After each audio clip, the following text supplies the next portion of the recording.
Good morning everyone, my name is Nancy Sharma.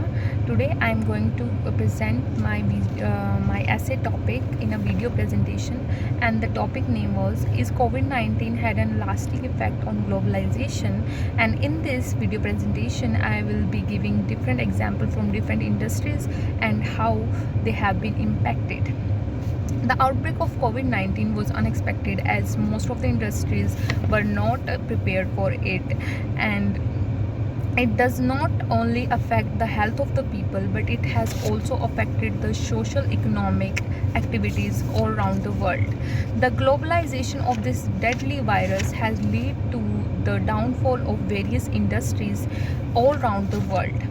Some of the industries that has faced is impact are supply chain industry, agriculture industry, aviation industry, healthcare industry, education industry, travel and tourism industry, and so on. If I talk about the travel and tourism industry, according to WTTC, World Travel and Tourism Council, around 4.5 trillion dollars were lost in globally in travel and tourism because of the COVID-19 outbreak. Because in COVID-19 most of the people were confined to their home, and there was strict lockdown rule in order to control the situation all around the world. So most of the travels were cancelled.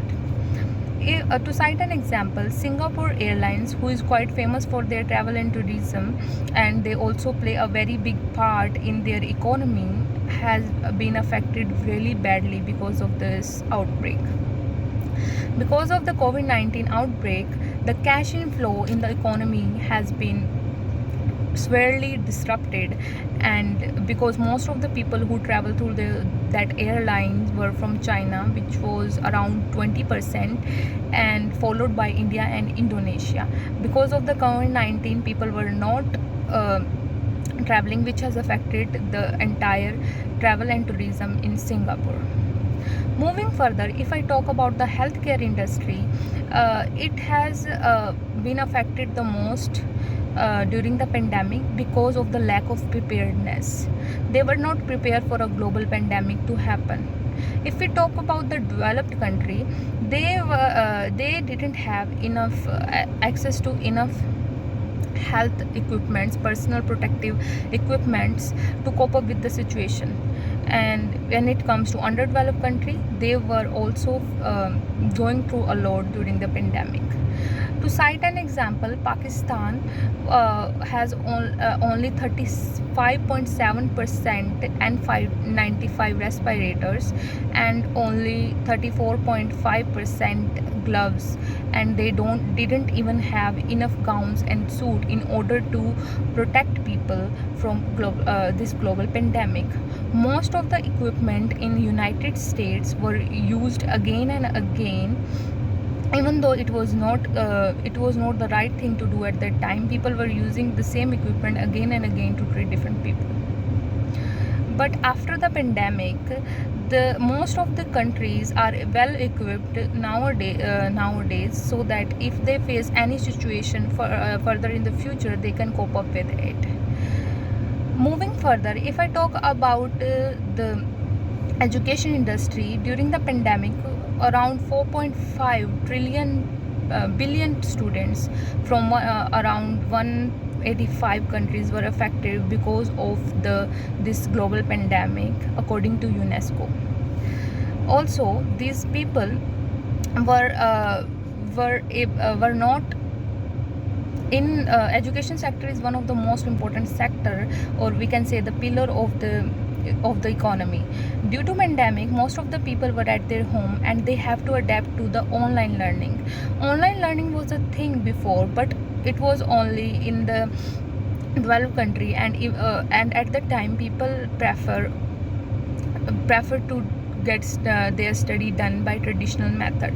But after the pandemic, most of the studies were online, which was a good thing and bad thing at the same time. But it has helped help in the transformation of the IT sector, as different type of new invention happened during that time, and it still has that effect nowadays. most of the studies are online. People can get their degrees online and offline in both ways, and which is a good thing, which has done to the COVID-19, which has been done by the COVID-19. It has also helped people from various nations to study from their country, and they can get education from different places by sitting at their home. Moving further, if I talk about the e-commerce industry, it has the best impact during the COVID-19, because there were a lot of innovation and transformation in the IT industry during that time. Most of the new things like online learning, online platforms, e-commerce, online business, everything boomed during that time. And as most of the people were working from their home, and most of the business does not have their inventories planted anywhere, so it had helped them to grow exponentially and during that time. So consequently, in conclusion, COVID-19 had affected the global economy in various ways, and it has its lasting effect. But it has, however, it has also helped various industry to grow and boom in their career during that time.